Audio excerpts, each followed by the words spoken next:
1절부터 9절 말씀을 통해서 예수를 만난 사울이라는 제목으로 하나님의 말씀을 함께 나누겠습니다. 사람이 어떠한 가치관을 갖느냐에 따라서 그 사람의 인생의 방향이 정해지는 것 볼 수가 있습니다. 가치관에 영향을 주는 요인으로는 부모가 가장 큰 영향을 받겠죠. 가정에서 많이 태어나고 자랐으니까 생활을 또 같이 하니까, 그리고 학교를 가게 되면 이제 나를 가르쳐주는 스승, 선생님들의 영향을 많이 받겠죠. 또 나와 청소년기나 성장기에는 이제 부모나 이제 선생님보다 어떻게 보면 친구들 영향을 더 많이 받지 않습니까? 그래서 내 주위에 어떤 친구가 있느냐에 따라 친구 따라 강남 간다 그러잖아요. 그래서 그런 친구들에 의해서도 가치관의 영향이 많이 받는 것을 보게 됩니다. 그런 제가 설교를 준비하면서 우리에게 가장 큰 가치관의 영향을 주는 분은 바로 예수 그리스도가 아닐까라는 생각이 듭니다. 주를 따르는 제자들에게는 그 제자들이 주님을 만남으로 말미암아 그들의 생이 완전히 주님을 위해서 바치는, 헌신하는 제자의 삶, 주님의 삶을 살아가는 것을 보게 되면 예수님을 만난 그 사람의 인생은 예수님을 위해서 살아가게 되지 않는가. 그래서 저는 사람의 인생을 크게 둘로 나뉜다고 생각을 합니다. 오늘 사도 바울이 대표적인 인물인데요. 예수님을 만나기 전의 사람과 예수님을 만난 후의 삶이 완전히 다르다라는 거예요. 초대교회 부흥과 핍박이 동시에 왔습니다. 7 집사 중에 한 사람인 스데반은 돌에 맞아 순교를 당하게 되지요. 그때 많은 크리스찬들이, 그리스도인들이라 하는 이제 흩어진 이들이 안디옥에 가서 비로소 그리스도인이라는 칭함을 얻게 되는지 뒤에 우리가 나누겠지만, 그 많은 주님을 따르는 제자들이 다 흩어지게 되었습니다. 그때 교회를 핍박하는, 박해하는 1등 공신이 누구였냐면 오늘 본문에 등장하는 사울이라는 사람입니다. 이 사울이 스데반이 돌에 맞아 죽어갈 때 마치 증인 섰던 것처럼 사람들이 옷을 벗어 사울이라는 사람의 앞에 놓지 않습니까? 그러니까 어찌 보면 그들의 아마 대표자로 사울이라는 사람이 거기에 서 있지 않았을까. 성경에 보면 스데반이 돌에 맞아 죽어가는 것을 사울은 마땅히 여겼더라 그래요. 마땅히 너는 죽어 마땅하다라는 것이었죠. 그러니 사울은 예수님을 따르는 모든 사람들에게 있어서 공공의 적이었습니다. 그 사람 앞에는 말도 통하지 않고 그 사람은 피하는 게 좋아. 괜히 드러났다가 좋지 않은 일 겪을 거야. 오늘 우리가 읽은 본문의 말씀에도 보면 사울이라는 사람이 다메섹으로 가고 있습니다. 그 가는 목적이 뭐냐면 성경에 그 도를 따르는 사람을 만나면 남녀를 막론하고 결박하여 예루살렘으로 잡아오려 함이라. 여기 2절에 나오는 그 도를 따르는 사람, 바로 예수 그리스도를 따르는 사람들을 말하는 것이겠죠. 그래서 이 다메섹, 그 위쪽 지방, 수리아 지방 쪽인데 그 지방으로 거의 다 도착하는 시점에 호련히 하늘로부터 빛이 그에게 둘러 비칩니다. 그리고 사울은 앞을 보지 못하게 돼요. 그리고 엎드려져 있는데 이런 음성이 들립니다. 사울아 사울아, 네가 어찌하여 나를 박해하느냐. 음성만 들리고 보이지 않으니까. 그러니까 사울이 말하기를 주여 누구십니까? 라고 말할 때 이런 음성이 들려오죠. 나는 네가 박해하는 예수라. 너는 일어나 시내로 들어가라. 네가 행한 것을 너에게 이를 자가 있느니라. 자, 여기서 사울은 지금 누구를 만나게 되죠? 예수님을 만나게 돼요. 질문을 한번 드려볼게요. 자, 사울이 지금 예수님을 먼저 찾았습니까? 주님께서 사울을 먼저 만나주신 것입니까? 네. 사울이 지금 주님을 찾을 이유는 없어요. 그 예수 믿는 사람들을 잡아서 옥에 가두려고 하는 거니까. 그런 목적으로 다메섹 간 거거든요. 그런데 가다가 지금 누구를 만났습니까? 예수님을 만나게 되었어요. 자, 성경이 이 시점을 통해서, 이것을 통해서 우리에게 주시고자 하는 교훈은 무엇입니까? 여러분, 구원은요, 전적으로 하나님의 영역이에요. 나 구원해 주세요, 나 구원해 주세요 라고 주님 앞에 나오는 사람들도 물론 없잖아 있을 수는 있어요.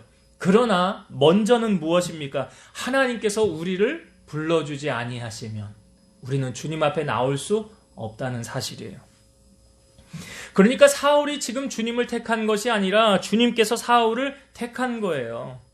이 뒷부분에 이제 아나니아라 하는 제자를 이제 주님께서 사울에게 보내실 때에 주님이 아나니아에게 이렇게 말씀하셨어요. 가라, 이 사람은, 사울은 내 이름을 이방인과 임금들과 이스라엘 자손들에게 전하기 위하여 택한 나의 그릇이라. 누가 택했다고요? 주님께서 택하셨다고. 주님이 택하셨다는 거예요. 선택을 받았다는 것은 그가 하나님의 구원의 계획의 여정 안에 있었기 때문에 선택을 받은 거예요. 에베소서 1장 4절과 5절. 곧 창세전에 그리스도 안에서 우리를 택하사 우리로 사랑 안에서 그 앞에 거룩하고 흠이 없게 하시려고 그 기쁘신 뜻대로 우리를 예정하사 예수 그리스도로 말미암아 자기의 아들들이 되게 하셨으니. 창세전에 우리를 택하사 그 기쁘신 뜻대로 우리를 예정하사 하나님의 아들들이 되게 하셨더라. 그러니까 하나님이 택하시고 예정하시고 구원받는 자가 되게 하셨다는 게 맞지요. 그러니까 구원이라는 것은 인간이 할 수 있는 영역이 아니더라. 에베소서 1장 11절 모든 일을 그의 뜻대로 그의 뜻의 결정대로 일하시는 이의 계획을 따라 우리가 예정을 입어 그 안에서 기업이 되었으니. 모든 일을 하나님의 뜻과 결정대로, 그리고 하나님께서 이것을 그의 계획에 따라 우리를 예정하시고 불러주신 거예요. 그러니까 다메섹으로 가다가 지금 주님께서 사도 바울을 만나서 그를 예수님의 증인으로 변화시킨 것 또한 하나님의 계획의 여정 안에 포함되어져 있었다라는 사실이죠. 우연히 거기서 그가 주님을 만난 것이 아니라 주님은 이미 시나리오를 다 계획해 놓으셨어요. 이렇게 내가 너에게 할 거야 라는 계획. 그러니까 사도 바울을 통하여 이는 이방인과 임금들과 이스라엘 자손들에게 나의 이름을 전하기 위하여 택한 나의 그릇이라. 사도 바울이 변화되어서 1차, 2차, 3차 전도 여행을 마치고 로마에까지 복음을 전하다가 거기서 참수형 당하고 순교 당하지 않습니까? 그러니까 오늘 본문에 다메섹으로 가다가 주님을 만난 건 전적으로 주님의 계획과 섭리와 그 하나님의 그를 통하여 이루고자 하는 하나님의 역사가 이제 이때부터 반등되어졌다는 사실이죠. 그래서 제가 앞부분에 우리의 인생, 사람의 인생은 예수님을 만나기 전과 예수님을 만난 다음의 인생으로 둘로 나뉘어질 수 있다. 이 사도 바울의 인생이 대표적으로 우리에게 그렇게 보여주고 있지 않습니까? 그러니까 오늘 구원의 역사는 오직 하나님에 의해서만 가능하다라는 것을 다시 한번 성경 우리에게 알려주고 있죠. 이삭이 결혼해서 20년 동안 결혼해서 아이 없었죠. 근데 60세에 그가 기도함으로 하나님께서 그에게 쌍둥이를 주셨어요. 첫째의 이름은 에서고 둘째의 이름은 야곱이에요. 그런데 아직 태어나지도 않았지요. 그런데 큰 자가 어린 자를 섬기리라라고 말씀하고 있어요. 이 로마서 9장 11절 말씀 볼게요. 그 자식들이 아직 나지도 아니하고 무슨 선이나 악을 행하지 아니한 때에 택하심을 따라되는 하나님의 뜻이 행위로 말미암지 않고 오직 부르시는 이로 말미암아 서게 하려 하사. 아직 태어나지도 않고 선이나 악을 행하지도 않았지만 택하심을 따라되는 하나님의 뜻이. 그러니까 하나님께서 이미 다 계획을 해 놓으시고 예정하시고 내가 야곱을 통해서 이스라엘의 12지파를 이뤄갈 것이다. 이게 아직 이 아이들이 태어나지도 않았는데. 그러니까 아브라함을 통해서도 너희 자손이 이방에서 객이되어 400년 동안 있다가 다시 돌아올 것이라. 이 400년 후의 역사까지도 하나님의 계획과 섭리잖아요. 여러분, 오늘 우리가 이 말씀을 통하여 다시 한번 우리가 하나님을 붙잡아야 하는 이유가 무엇이냐면 구원이라는 것은 내 가족 구원하고 싶어요. 내 친족 구원하고 싶어요. 내 친구들 구원하고 싶어요. 그러나 내가 원한다고 되어지는 것이 아니라 하나님께서 불러주셔야 되고 하나님께서 역사해 주셔야 구원의 감격을 경험하게 된다는 사실이에요. 이게 인간의 계획과 방법이 아닌 하나님의 계획과 하나님의 뜻대로 되어져야 한다. 이거 보세요. 오늘 이 사울이라는 이 사람을 누가 변화시킬 수 있겠어요? 예수 믿는 사람 그 누구도 그 앞에 나아가서 예수 믿으세요. 변화되세요. 그분이 부활하셔서 우리 가운데 나타나셨습니다. 아무도 그 앞에 나아가지 못하잖아요. 그러나 우리가 알 수 있는 사실은 이 핍박하는 사울을 향해서 기도하는 사람들이 있었을까요? 없었을까요? 있었지요. 있었어요. 그러니까 기도할 때 기도의 그릇이 차면 하나님이 일하신다는 거예요. 그러니까 우리가 구원을 놓고 가족 구원, 친족 구원, 내가 아는 사람들의 구원을 놓고서 기도할 때도 누가 역사해 주셔야 됩니까? 우리 하나님이 역사해 주셔야 돼요. 오직 그분만이 우리를 구원해 주실 수 있다라는 것을 오늘 사울을 통하여 우리에게 알려주고 있어요. 자, 사울이 앞을 가는데 앞을 못 봤지요? 소리가 났지요? 너는 왜 나를 박해하느냐? 그러니까 누구십니까? 그러니까 뭐라고 그랬어요? 주님이 나는 네가 박해하는 예수라 그랬죠. 나는 네가 박해하는 예수라. 사도행전 1장, 우리가 사도행전 말씀을 지금 쭉 나누고 있지만 사도행전 1장에 보면 주님이 십자가 지시고 부활하셔서 40일 이 땅에 계시다가 하늘로 승천하는 장면 나오죠. 제자들이 보는 가운데서 공중으로 올라가신 거잖아요. 승천하신 거잖아요. 그 옆에 주님이 하늘 위로 올라가서 구름 위로 안 보이니까 옆에 있는 천사들이 뭐라고 그랬어요? 너희가 본 예수는 너희가 본 그대로 다시 오실 것이니라 그러잖아요. 그런데 주님이 하늘로 올라가셨으면 분명히 어디 계실 거 아니에요. 그걸 본 사람이 누구예요? 스데반. 스데반이 돌에 맞아 순교하기 전에 영안이 열려서 하늘을 보니까 뭐가 보였어요? 하나님의 보좌와 그 우편에 예수님이 서 계신 것이 보였잖아요. 보라, 하늘에 하나님의 보좌에 인자가 하나님 우편에 서 계신 것을 보노라. 여기서 말하는 인자가 누구예요? 예수님이잖아요. 예수님. 그러니까 스데반이 예수님 분명히 봤지요? 하늘나라 봤지요? 하나님 보좌와 예수님을 봤다는 거예요. 자, 그럼 궁금증이 있잖아요. 주님 하늘로 올라가셨잖아요. 하나님 보좌 우편에 계시잖아요. 그런데 사울에게 나타나셔서 누구냐고 그러니까 뭐라고 그랬어요? 나는 네가 박해하는 예수라. 아니, 저는 성경 말씀을 준비하면서 그냥 예수님께서 내가 예수야 라고 말할 수 있잖아요. 내가 예수야. 그런데 굳이 뭐라고 말씀하셨어요? 나는 네가 박해하는 예수다. 그러면 질문을 여기서 또 제가 드려야지. 그러면 사울이 주님을 언제 박해한 적이 있습니까? 있으니까 박해했다고 그러는 거 아니에요? 네? 예수 믿는 사람들을 죽였다. 그 예수님을 죽인 건 아니잖아요.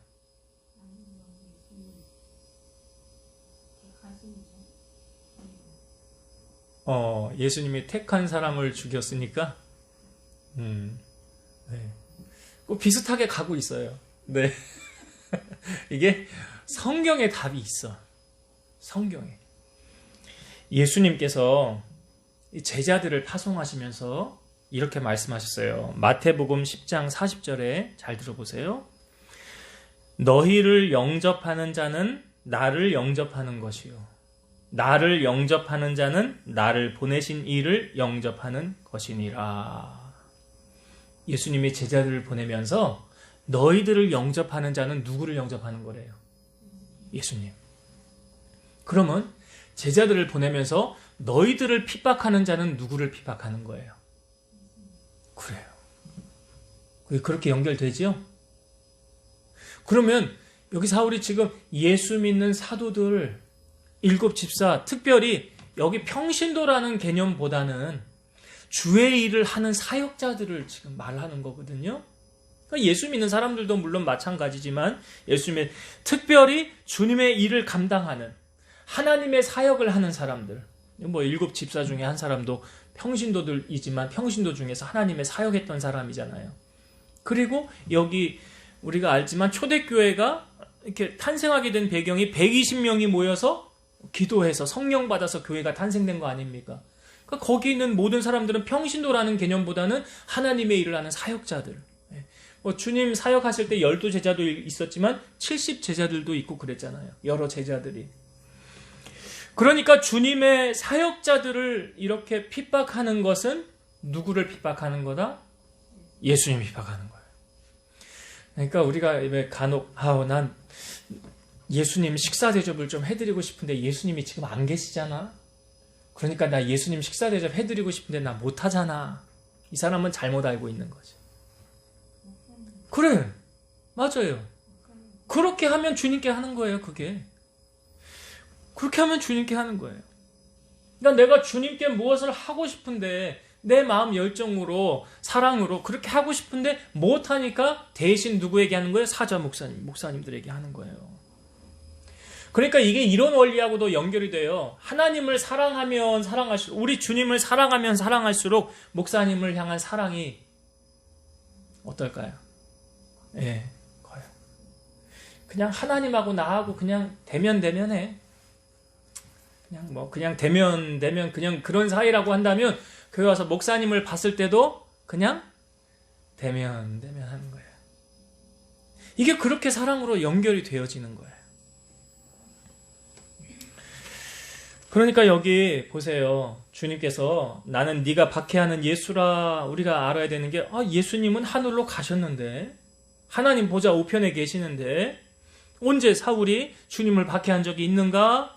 라고 물을 때 주님의 사역자들을 박해하는 것이 곧 주님께 하는 것이구나. 그래서 이 원리를 잘 알고 신앙생활을 해야 돼요. 그래서 교회 보면 목사님들을 하나님이 세우시고 교회를 세우실 때 이건 뭐 아브라함에게 하나님이 하셨던 말씀이기도 하지만 아브라함에게 그랬잖아요. 너를 축복하는 자를 내가 축복하고 너를 저주하는 자를 내가 저주하리라. 그러니까 이게 연결이 계속 쭉 되잖아요. 주의 사역자들에게 하는 건 누구에게 하는 거예요? 주님에게 하는 것이기 때문에 그 주님에게 잘하는 사람은 주님이 복을 내리는 거고 그 주님에게 잘 못하는 사람에게는 주님도 잘 못하는 것이다. 근데 우리가 보이지 않는 하나님과 주님이 아니라 이게 보이는 목사님에게 그렇게 하는 게 주님께 하는 거구나. 오늘 사울을 통해 그 우리에게 확증시켜 주는 거잖아요. 나는 네가 박해하는 예수라. 그래서 우리가 하나님의 일을 하는 사역자들을 예수님께 하든 주님께 하든 그렇게 하면 내 신앙도 유익하고 내가 하나님께로부터 복을 받는 비결이 돼요. 그러니까 참 조심스러운 게 목회자하고 평신도 안에 이렇게 갈등이 생기고 이게 가장 먼저 그러면 은혜가 안 돼요. 사실은 목사님하고 나하고 갈등 관계가 있어. 그러면 강단에서 선포되어지는 그 말씀에 은혜를 받아요? 못 받아요? 못 받는 거야. 그 누구 손해예요 그러면? 그래요. 그리고 이렇게 목회자하고 갈등이 있어가지고 딱 담이 생기면 은혜도 못 받고 하나님의 복도 그런 거예요. 그래서 우리가 항상 목사님하고 평신도의 관계가 좋은 관계가 돼야 은혜를 받을 수 있다 하는 것. 자, 한 가지 더 은혜를 나누고 마칠게요. 오늘 사울이 앞을 못 보게 됐잖아요. 누가 사울의 앞을 못 보게 했습니까? 주님께서 그랬잖아요. 그러면 한번 생각해봐요. 주님이 앞을 못 보게 했다고 한다면 주님께서 다시 보게 할 수도 있을까요? 없을까요? 있죠. 있어요. 모세를 하나님이 보냈을 때 모세가 그랬어요. 뭐 핑계인지 모르겠지만 나는 혀가 뻣뻣하고 입이 둔한 자입니다. 라고 그랬어요. 그때 하나님께서 이렇게 말씀하셨어요. 여호와께서 그에게 이르시되 누가 사람의 입을 지었느냐? 누가 말 못하는 자나 못 듣는 자나 눈 밝은 자나 맹인이 되게 하였느냐? 나 여호와가 아니냐? 하나님께서 그렇게 행하시는 거죠. 지금 사울의 눈을 멀게 하신 하나님. 그러면 그 주님께서 다시 사울의 눈을 뜨게 하실 수 있잖아요. 그런데 주님이 어떻게 말씀하셨습니까? 자, 6절의 말씀을 한번 다시 볼게요. 6절. 너는 일어나 시내로 들어가라. 네가 행할 것을 내게 이를 자가 있느니라. 너 일어나서 시내로 들어가. 지금 앞을 못 보니까 누군가 의지해서 그렇게 들어가야 돼요. 누가 잡아줘야 돼요. 그러면 그렇게 가서 머물러 있으면 뭐라고 그러십니까? 내가 행할 것을 너에게 이를 자가 있느니라. 이 말이 뭐예요? 다른 누군가가 와가지고 너로 하여금 눈을 뜨게 해주신다는 이 말이잖아요. 네. 그러니까 제가 앞부분에 눈을 멀게 하신 하나님께서, 그 주님께서 사울의 눈을 뜨게 하실 수도 있는데 왜 이렇게 하셨을까라는 거예요. 왜 이렇게 하셨을까? 하나님께서는 분명히 다 하실 수 있어요. 우리 주님은 능치 못하심이 없어요. 다 하실 수 있는 주님께서 왜 이렇게 하셨느냐? 다음 주에도 이제 이 부분에 대한 말씀을 좀 나누겠지만, 하나님은 사람을 통하여 일하신다는 것을 알려주시는 거예요. 사람을 통하여. 우리가 이렇게 생각해보면 좀 쉬울 것 같아요. 교회도 하나님의 집이니까 하나님이 다 하실 수 있어요. 하나님께서 못하시는 거 없으니까 다 하실 수 있어. 그런데 하나님께서 성도들에게 소망을 주시고 꿈을 주셔서 그러하여금 하나님의 일을 감당하게 하시더라. 네. 그러니까 하나님은 이 말씀을 통해 우리가 뭘 알아야 됩니까? 하나님은 오늘도 하나님의 일꾼을 찾고 계신다는 사실. 이사야서 선지자 말씀에 보면 이사야 6장 8절에 내가 또 주의 목소리를 들으니 주께서 이르시되 내가 누구를 보내며 누가 우리를 위하여 갈고 하시니 그때 내가 이르되 내가 여기 있나이다 나를 보내소서 하였더니. 하나님의 음성이 하늘에서 들리기를 내가 누구를 보내면 누가 우리를 위하여 갈고, 이게 무슨 말입니까? 하나님께서 지금 일꾼을 찾고 계시더라. 하나님의 일을 할 사명자를, 그런 일꾼들을 찾고 계시더라. 그때 이사야 선지자가 내가 여기 있나이다 나를 보내소서. 바로 그런 원리로 주님께서 지금 사울이라는 이 사람을 시내로 들어가게 하고 다른 사람, 이제 아나니아라는 사람을 보내어서 사울의 눈을 다시 기도함으로 뜨게 하는 사건, 다음 주에 나누도록 하겠습니다. 그러니까 여러분, 오늘도 하나님은 하나님을 위하여 일할 한 사람을 찾고 계신다는 사실이에요. 하나님의 일꾼을 찾고 계신다는 사실이에요. 회심한 이 사울, 나중에 바울이 되지요. 이 바울은 마치 자기의 유언처럼, 신조처럼 그가 한 사도행전 20장 24절의 말씀을 읽어볼게요. 내가 달려갈 길과 주 예수께 받은 사명 곧 하나님의 은혜의 복음을 증거하는 일을 마치려 하면은 나의 생명조차 조금도 귀한 것으로 여기지 아니하노라. 하나님이 내게 주신 사명, 그거 감당하기 위해서, 그러니까 사울의 삶이 완전히 두 갈래로 나뉘잖아요. 주님을 만나기 전의 삶과 주님을 만난 이후의 삶, 이렇게 완전히 달라지는데 그 복음을 전하는 것에는 나의 생명조차 귀한 것으로 여기지 않노라. 그렇게 완전히 다른 사도 바울이 됐어요. 다른 사람이 됐어요. 오늘 이 말씀을 이제 정리하고 마치도록 하겠습니다. 오늘 말씀을 다시 한번 보면 우리의 인생의 가치관이 결정되어지는 그 시점에 가장 큰 영향을 아마 내게 주는 분은 사울이 만났던 그 주님이 아닐까. 그래서 주님을 만난 인생과 만나지 못한 인생은 완전히 다른 삶을 사는데요.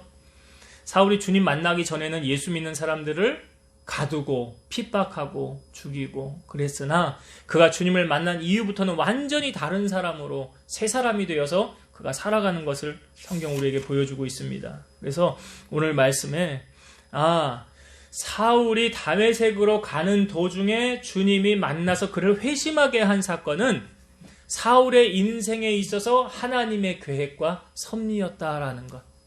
그러니까 창세전에 하나님께서, 우리는 예정론을 믿잖아요. 구원받을 사람과 구원받지 못할 사람은 이미 다 정해져 있다는 예정론인데, 하나님께서 예정하사 사울을 이때 다메섹으로 변화시키셔서 하나님의 그릇으로, 나의 택한 그릇이다 그러잖아요.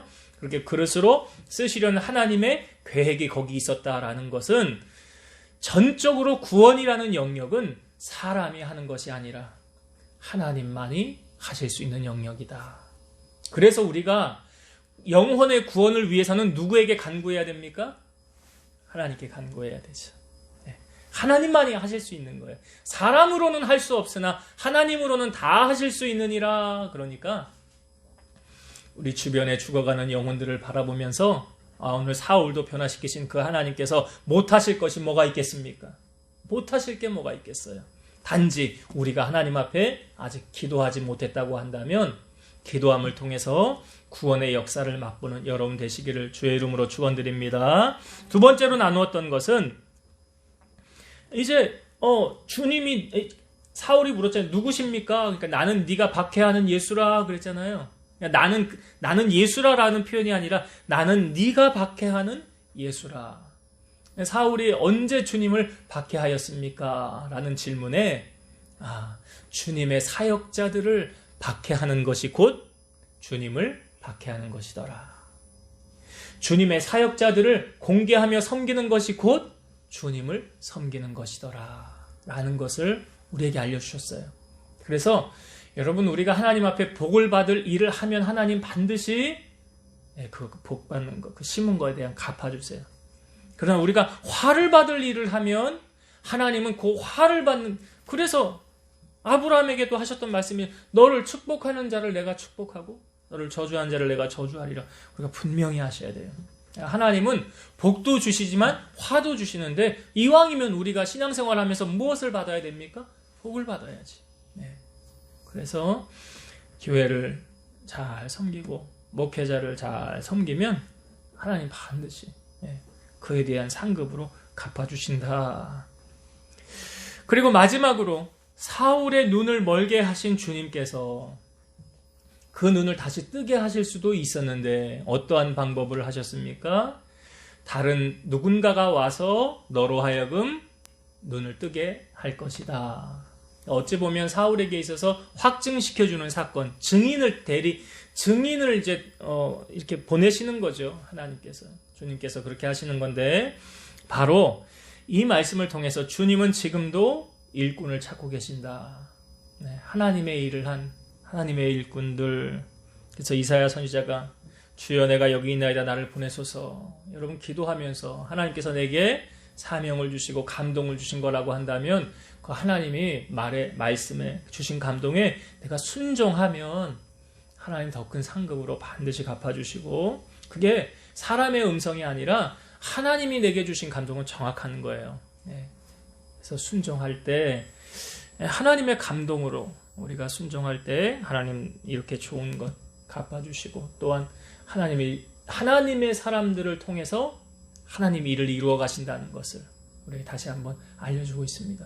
오늘 하나님의 일꾼 찾으실 때 주님 내가 여기 있습니다 나를 보내소서 라고 하나님의 음성을 듣고 또 하나님 앞에 그렇게 기도함을 통해서 하나님 앞에 존귀하게 쓰임받는 우리 성도들 다 되시기를 주의 이름으로 축원드립니다. 기도하시겠습니다.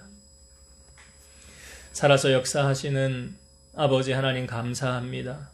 사울이 다메섹으로 가다가 그가 주님을 만났습니다. 하나님의 구원의 계획의 여정 속에 그는 그곳에서 변화되어져 이방인들에게 또 이스라엘 자손들에게 임금들에게 복음을 전하기 위한 택한 나의 그릇이라고 말씀하셨습니다. 하나님의 계획이, 그의 구원의 계획이 그렇게 이루어졌던 것처럼 오늘 우리의 삶의 주변에 구원받아야 될 영혼들이 아직도 구원받지 못하고 있습니까? 하나님 오늘 말씀을 통하여 우리가 기도하면 하나님은 불가능을 가능케 하시고 놀라운 기적과 역사를 나타내시는 줄로 믿사오니 한 사람이 주님 앞에 돌아올 때 천국에 잔치가 벌어진다고 하였사오니 우리의 삶에 이렇게 천국 잔치 벌리는 일들이 많아질 수 있도록 하나님이 역사하시고 우리의 기도에 응답하여 주시옵소서. 우리 성도들 가정에 인가되지 않은 가정들 하나님 불쌍히 여겨주시고 우리 하나님의 구원의 역사로 말미암아 다 구원함을 얻어 인가되어 천국을 소망하며 살아갈 수 있도록 은총을 베풀어 주시옵소서. 주의 사역자들에게 섬기는 것은 바로 주님에게 하는 것과 같다고 하였습니다.